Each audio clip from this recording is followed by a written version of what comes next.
2033 তো অনেক দূরে। আমরা আশা করব যে বর্তমান জনপ্রিয় সরকার আরো দ্রুত প্রকল্পটি বাস্তবায়ন করার জন্য উদ্যোগ গ্রহণ করবে। ধন্যবাদ মাননীয় স্পিকার। আপনি যেভাবে বললেন আর কি, এটা আসলে আমাদের দাবি না, এটা আমাদের একটা আর্তনাদ। একটা শিশু যখন অসুস্থ হয় ভোলাতে, তখন একটা মা সুস্থতার কথা চিন্তা করে না। চিন্তা করে আমরা যে এই ভৌগোলিক কারাগারে 12 ঘন্টা 14 ঘন্টা লাগবে, লঞ্চ নাই, সন্ধ্যা 6টা থেকে পরের দিন সকাল 6টা 8টা পর্যন্ত আমরা যেতে পারি না কোথাও। আমরা একটা ভৌগোলিক কারাগারের মধ্যে আবদ্ধ হয়ে যায় মাননীয় স্পিকার, আপনি ভালো করেই জানেন। Who would know better than you. এর চেয়ে আরেকটা ব্যাপার, কোনো দুর্ঘটনা যদি হয় সন্ধ্যার পরে, স্পিডবোট সন্ধ্যা 6টার পরে মাননীয় স্পিকার চলে না। তো সেই ক্ষেত্রে আজকে দুঃখজনক যে 2026 সালে আমরা ভূখণ্ড, মানে মূল যে ভূখণ্ড তার চেয়ে কত দূরে, এবং এই কারাগার থেকে যে আমরা কবে মুক্তি পাবো আসলে আমরা বলতে পারি না। স্পিকার, আমি আরেকটা আলোকে আমি এই কথাটা বলতে চাই। স্পিকার, আমাদের সংবিধান, আমাদের মৌলিক অধিকার এবং সাংবিধানিক দায়বদ্ধতার প্রশ্নটা একটু তুলতে চাই। আমাদের আর্টিকেল 32 জীবন ও ব্যক্তি স্বাধীনতার কথা বলে, কাউকে বঞ্চিত করা যাবে না। ফ্রি মুভমেন্টের কথা বলে আর্টিকেল 36।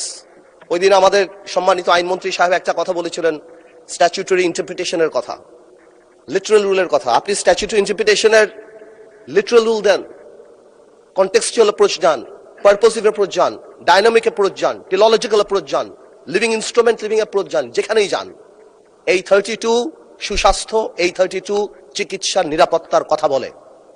ফ্রি মুভমেন্ট মানে এই না যে আমি এখান থেকে এখানে গেলাম। ফ্রি মুভমেন্ট সারা বাংলাদেশ, তার স্থল হোক দ্বীপ হোক, আমি যেখানে যেতে চাই আমি সেখানে যেতে পারবো।